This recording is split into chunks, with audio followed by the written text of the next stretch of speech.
দেশ বাংলা ইলেকট্রনিক্সের নতুন আরেকটি ভিডিওতে সবাইকে স্বাগত জানাচ্ছি। এটা একটা অ্যান্ড্রয়েড টিভি বক্স। আজকে আপনাদের দেখাবো অ্যান্ড্রয়েড টিভি বক্সের সফটওয়্যারের সমস্যা হইলে বা ওপেন হইতে না চাইলে আপনারা কিভাবে রিসেট করবেন। এখানে দেখেন একটা সুইচ আছে। এটা আপনারা যদি না খোলেন তাহলে বাইরে থেকে এরকম ওই এ সুন, মেসের কাঠি বা যেকোনো চিকন একটা কিছু ঢুকায়া কিন্তু আপনারা এটা সুইচটা চেপে ধরে রিসেট দিতে পারবেন। আমি যেহেতু খুলে নিছি এই কারণে আমি সরাসরি সুইচটা চেপে ধরছি। এটার সিস্টেম হইলো পাওয়ার অন অবস্থায় আগে আপনি সুইচটা চেপে ধরবেন। ধরার পরে তারপরে আপনি এটার যে ভোল্টেজ সাপ্লাইটা আছে, এটার ভোল্টেজ সাপ্লাইটা দিবেন। আমি আগে সুইচটা চেপে ধরে রাখছিলাম এবং পরে কিন্তু আমি আমার পাওয়ার সাপ্লাইয়ের যে সুইচটা আছে এটা অন করছি।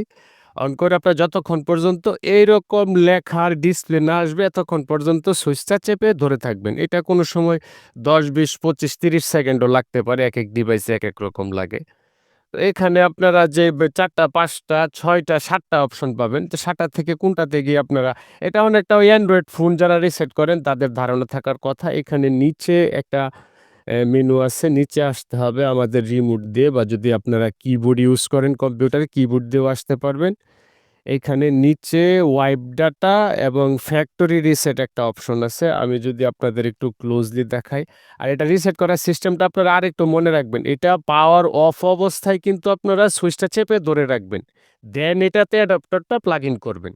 এটা আগে অ্যাডাপ্টার প্লাগ ইন করে সুইচ চেপে ধরে রাখলে কিন্তু হবে না। আর এটার একটার কিন্তু এক সিস্টেম। আমি ম্যাক্স প্রো যেটা এটার সিস্টেমটা দেখাচ্ছি।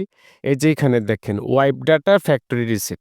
এইখান থেকে আমাদের চলে আসতে হবে নিচে yes, delete all user data. এটাতে আমরা ওকে দিব রিমোটের মাঝখানের বাটন ওকে বা যদি আপনি দিয়া করেন কিবোর্ড দিয়ে করেন এন্টার দিলেই হবে। এখন কিন্তু আমাদের এটা রিসেট নিয়ে নিচ্ছে সেটটা। এটা রিসেট নেওয়ার পরে কিন্তু এটা আবার আগের ওই মেনুতে ফেরত যাবে। তা আগের ওই মেনুতে ফেরত গেলে উপরে আপনারা একটা অপশন পাবেন যেটা রিবুট। রিবুটে দিলেই কিন্তু আবার সেটটা অটোমেটিক্যালি অন হয়ে মেনুতে চলে আসবে।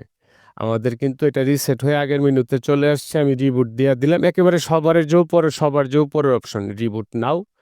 এটাতে ওকে দিয়া দিলে দেখবেন সেটা অন হয়ে গেছে এবং এটা আপনারা রিসেট করার পরে কিন্তু অনেক সময় ১ মিনিট, ১.৫ মিনিট, ২ মিনিট, ৩ মিনিট, ৪, ৫ মিনিটও কিন্তু লাগতে পারে এটা ওপেন হইয়া রিস্টার্ট হয়ে আবার টোটালি কনফিগার হয়ে ওপেন হইতে। এক্ষেত্রে অস্থির না হয়ে আপনারা ধৈর্য ধরবেন, সময় দিবেন। দেখবেন এটা একটু সময় নিয়ে তারপরে রেডি হয়ে মেনুটা আছে এটা কিন্তু চলে আসবে। কারণ এটা নরমালি আপনি অন করার সময় এটা যত দ্রুত অন হয়ে রেডি হয়ে যায় চালানোর জন্য, এটা রিসেট করার পরে কিন্তু একটু বেশি সময় লাগবে। এই যে এমবক্স লেখাটা আছে এটা নরমালি কিন্তু ৫-৭ সেকেন্ড পরে কিন্তু চলে গিয়ে মেনুটা চলে আসে। কিন্তু এটা রিসেট করছি তো এই কারণে এখন সময় একটু বেশি লাগবে। অনেক সময় ১.৫, ২, ৩, ৪-৫ মিনিটও লাগে। এক্ষেত্রে আপনারা ওয়েট করবেন। এই যে আমাদের কিন্তু মেনুটা চলে আসছে। তো এই ছিল আজকের ভিডিও। ভালো থাকবেন সবাই। আল্লাহ হাফেজ।